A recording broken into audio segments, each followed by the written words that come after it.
Late last year, Creation Science Evangelism, founded of course by the convicted fraudster Kent Hovind, engaged in a campaign of issuing false DMCAs to remove videos critical of them and Kent Hovind.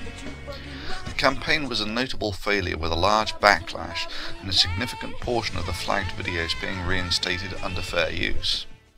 The Discovery Institute has evidently decided to follow in the footsteps of Creation Science Evangelism. The Discovery Institute is the hub of the intelligent design movement that refused to defend intelligent design under oath in court. They then proceeded to blame the US justice system when the judge ruled on the crushing weight of the evidence that intelligent design was not science, but little more than a relabeling of creationism.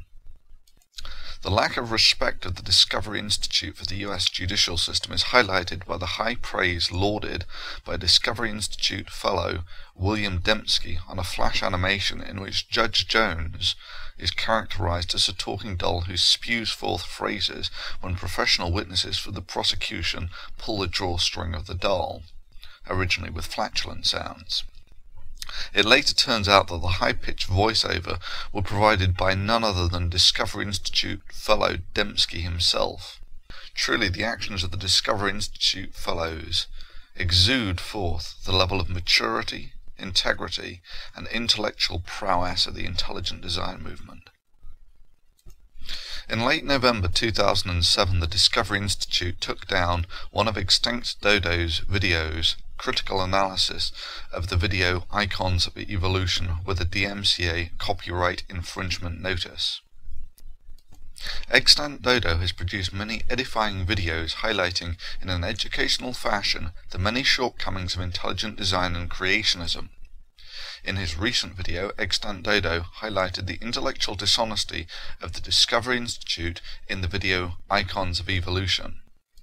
In this case, the work of Extantdodo was novel, educational, and contained significantly more and better researched information than the original video.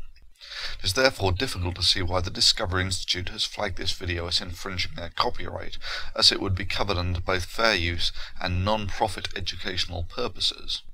Further, the hypocrisy of the Discovery Institute should be highlighted, and that it was only late in 2007 that the Discovery Institute fellow William Dembski was caught on camera using the Harvard video The Inner Life of the Cell without permission.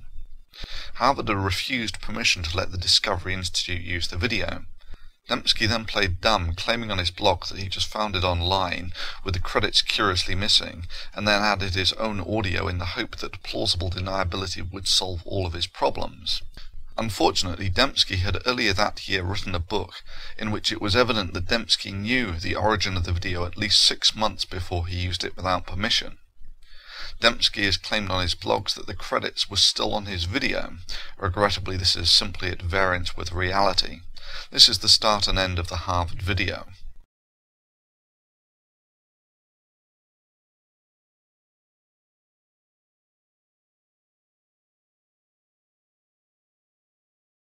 While red blood cells are carried away at high velocity by a strong blood flow, leukocytes roll slowly on endothelial cells.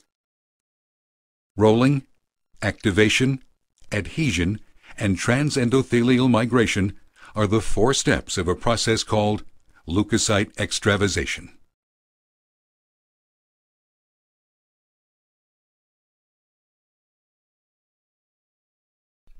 This is the start and end of the Dembski video.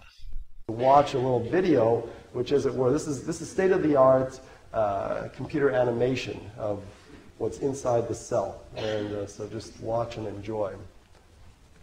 This is the story of a white blood cell that finds an infection and goes through a conformational change where the actin matrix dissolves and it allows it to slither into the region where it needs to eat up the bacteria or the infection. So this is what needs to be explained. Would you like to see it again, Dembski?